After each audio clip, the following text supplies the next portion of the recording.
Kantor Perwakilan Bank Indonesia, BI, DKI Jakarta sering menerima aduan dari para konsumen dari Januari-Oktober 2023 sebanyak 1.831 laporan. Menurutnya jumlah ini lebih banyak dibandingkan periode Januari-Oktober 2022 sekira 711 laporan. Kepala Kantor Perwakilan BI DKI, Aryana Abu Bakar menjelaskan. Jadi kalau di Bank Indonesia, pengaduan konsumen itu dilakukan oleh kantor perwakilan.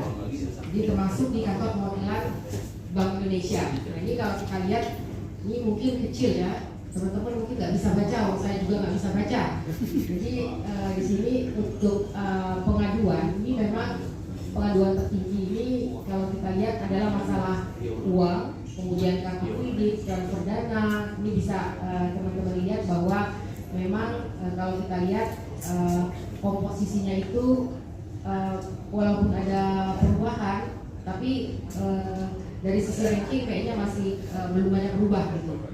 Dan memang kalau kita lihat pengaduan konsumen ini itu ada yang berdampak yang karena pelanggaran, ada yang kemudian dia bukan karena kerugian finansial atau karena hal-hal lain, karena memang dia tidak tahu bahwa misalnya oh ternyata harus mendapat izin gitu.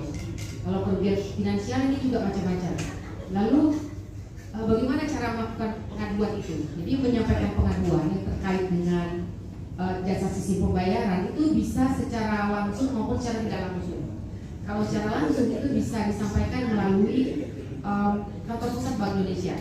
Jadi walaupun melalui kantor pusat Bank Indonesia, tetapi mereka yang beralamat di Jakarta itu tetap akan masuk ke kantor perwakilan Bank Indonesia Jakarta, atau langsung ke kantor perwakilan Bank Indonesia setempat itu di Jakarta, datangnya ke Jakarta, atau dilakukan secara tidak langsung. Jadi bisa saja melalui email atau melalui kontak center atau melalui chatbot. Lalu apa yang dilakukan oleh Bank Indonesia terhadap pengaduan konsumen itu? Jadi ada 3. Pertama, ada masalah-masalah yang akan selesai kalau kita melakukan edukasi. Jadi memberikan informasi dan pemahaman kepada konsumen apa yang menjadi keluhannya. Kemudian yang kedua itu adalah melakukan konsultasi. Kemudian yang ketiga adalah melakukan fasilitasi. Nah ini yang kita lakukan terhadap perlindungan konsumen. Nah kalau kita lihat ya di sini mungkin teman-teman juga bisa lihat.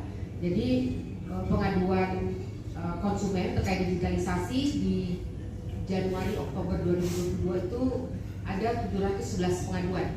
Sementara di 2023 di dalam periode yang sama Januari sampai dengan Oktober itu meningkat 61%, sekitar 1.831%. Dan memang ini juga tadi bisa dilihat di walaupun kecil ya, ini saya bisa lihat di sini kartu kredit. Nah ini kartu kredit ini apa sih masalahnya nih? Ternyata memang etika penagihan atau debt collector yang melakukan penagihan tidak sesuai dengan ketentuan. Tetapi memang kalau kita lihat, jangan lupa subscribe ya.